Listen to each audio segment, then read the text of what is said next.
الذين أنعمت عليهم غير المغضوب عليهم ولا الضالين آمين. السلام عليكم ورحمة الله وبركاته. الحمد لله رب العالمين وبه نستعين على أمور الدنيا والدين والصلاة والسلام على أشرف الأنبياء والمرسلين سيدنا مولانا محمد وعلى آله وصحبه أجمعين أما بعد. قال المصنف رحمه الله تعالى ونفعنا بعلومه في الدارين آمين.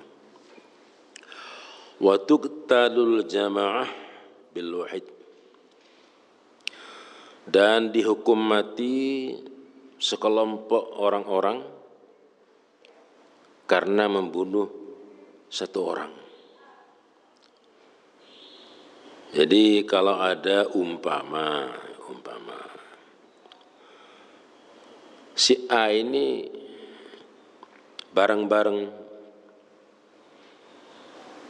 berunding mencari cara untuk membunuh seseorang. A, B, C, D, E, 5 orang. Ini bersekongkol membunuh seseorang muslim. Maka hukumannya adalah kelima-limanya itu dihukum mati, dikisos. Satu kelompok orang itu sekian orang membunuh satu orang, maka kelima-limanya itu dihukum kisos semuanya, dihukum mati semuanya.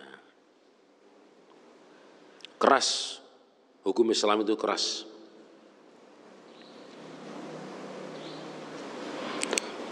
Ya, kalau kita cuma melihat ininya, seakan-akan Islam itu adalah ajaran yang keras.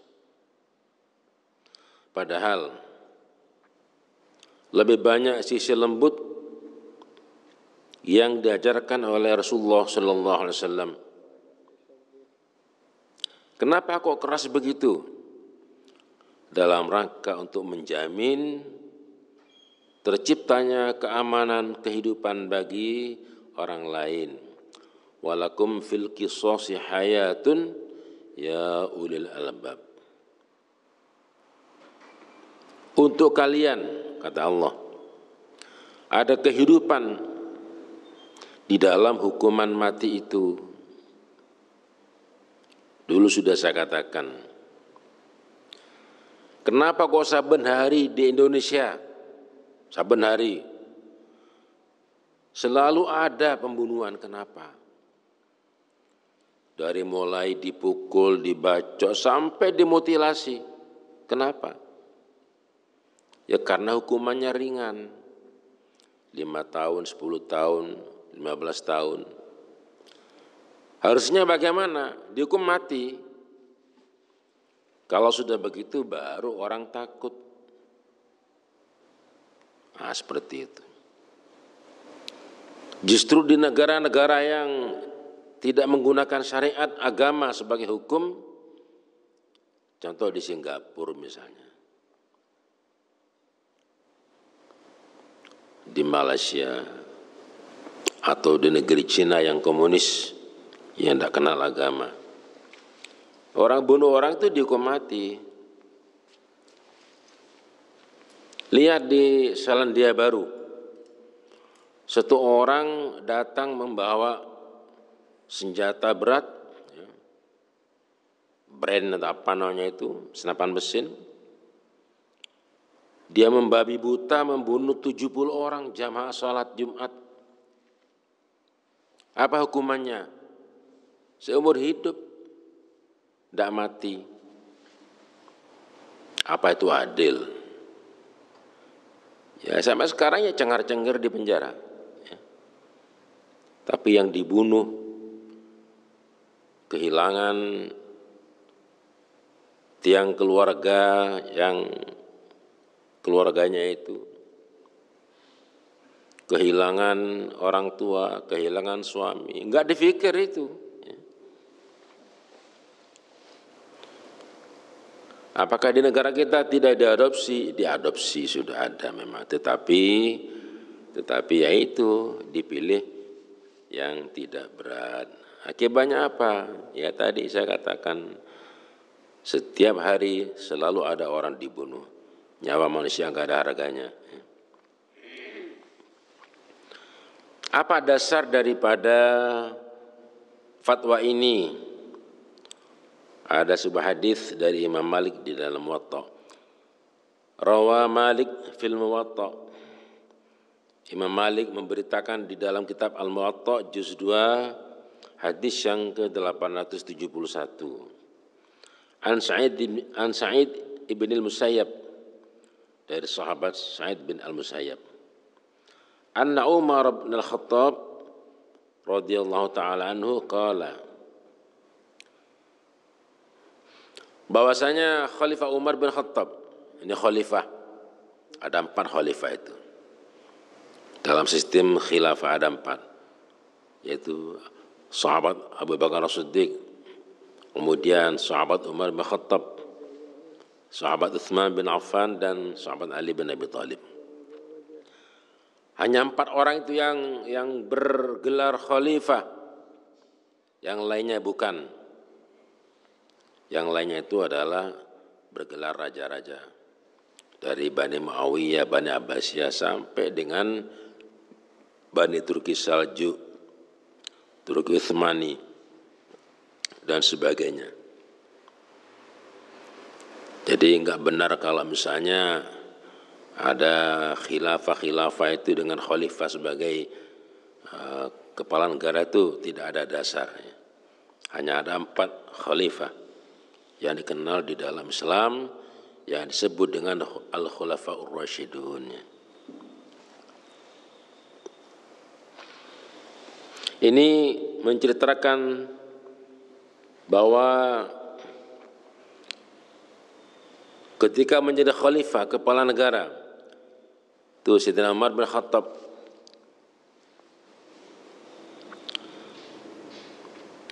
qatala nafaron, telah menghukum mati nafaron, atau kelompok orang, khamsatan aw sab'atan, 5 orang atau 7 orang.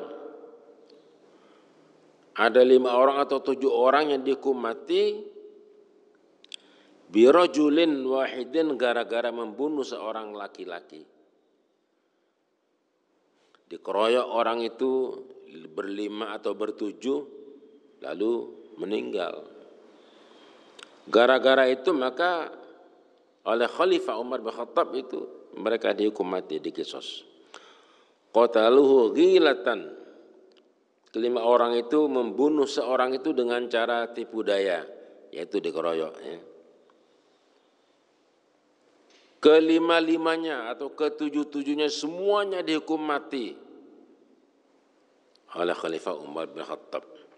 Dan terhadap hukuman itu tidak ada seorang pun yang memprotes, tidak ada.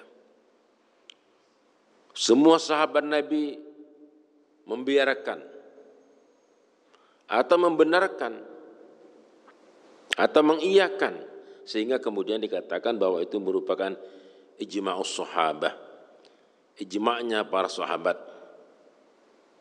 dan Allah menjamin bahwa mereka itu benar. Demikian pula dengan Rasulullah SAW. Bahkan itu kekuatannya lebih daripada ijma' ulama biasa.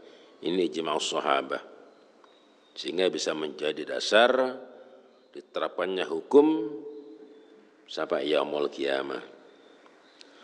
Wa qala, dan Sayyidina Umar berkata, lau tamalan alaihi ahlu Sana'a laqataltumuhum. Andai kata orang-orang itu seluruh Sana'a itu nama daerah, nama kota atau desa. Andai kata seluruh penduduk Sana'a, kata beliau, bersekongkol membunuh seseorang, laqataltumuhum, niscaya aku bunuh semuanya jami'an. Ini adalah ucapan Khalifah Umar bin Khattab yang termasuk athar, ya, athar.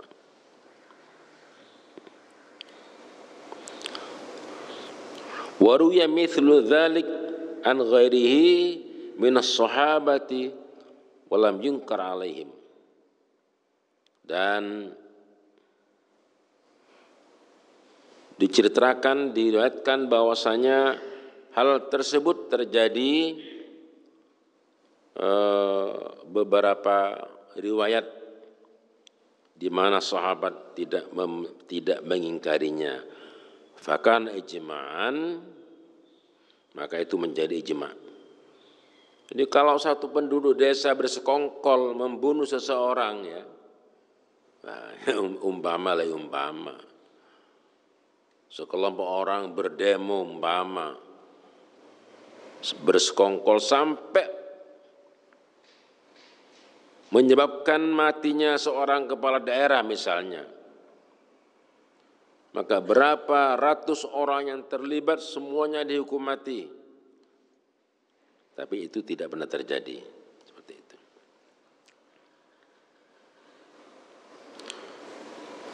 Itu hukum Islam, tegas, keras. Loh, kalau dia diambil itunya tok, Islam itu keras. Itu bukan keras, tapi itu tegas. Berbeda antara keras dengan tegas. Ya, berbeda.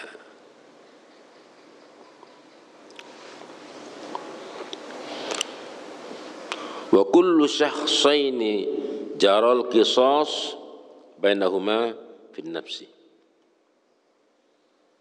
Yajri bainahuma fil atraf. Manakala qisas itu diberlakukan terhadap dua orang dalam kasus pembunuhan menimbulkan kerugian kehilangan nyawa, maka andai kata terjadi pertengkaran sampai salah seorang di antara mereka itu mengalami cacat, misalnya ketika dia dibacok pakai pedang, dia tangkis pakai tangannya sehingga tangannya itu putul, umpama begitu, ya. Hukumannya bagaimana? Dipotong juga tangannya. Dipotong juga tangannya. Kakinya umpama dipentung pakai balok sehingga remuk dan terpaksa diamputasi. Hukumannya apa? Sama. Kakinya juga, kecuali kalau salah satu kakinya itu misalnya, ya, ini dua-duanya tidak bisa digunakan, lumpuh. Harusnya dua-dua kaki yang melumpuhkan itu juga sama, dilumpuhkan. Tapi kalau dia memang lumpuh salah satu kakinya atau memang ada kakinya, maka kemudian qadhi atau hakim itu menentukan kaki yang lain. Pokoknya harus dibayar lah, harus dibayar, ya. Jangan kemudian kaki yang satu itu sehat, yang satunya itu lumpuh, sementara yang dianiaya itu dua-duanya jadi lumpuh. Maka masih kurang satu, ya, kurang satu. Dua-duanya yang dilumpuhkan.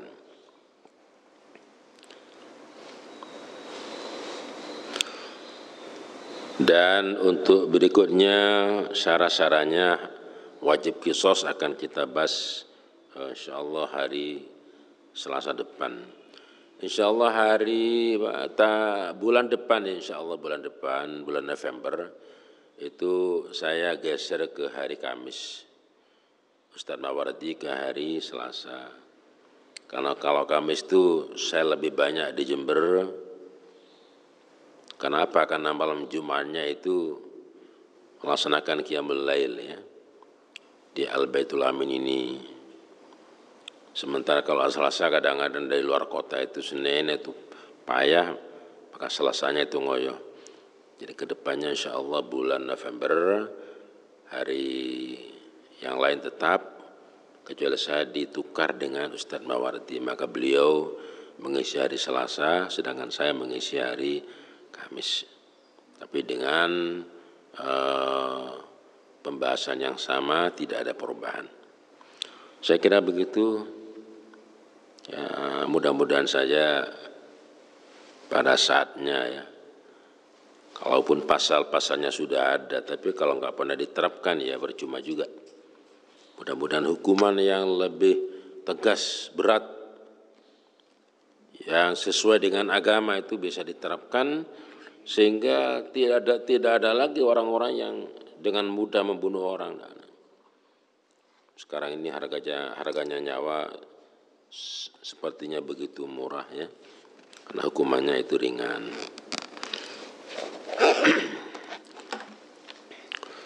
Alhamdulillahirabbil alamin hamdan yuwafi ni'amaka fi mazidah ya rabbana lakal hamdu kama yanbaghi li jalali wajhika 'azimi sultanik.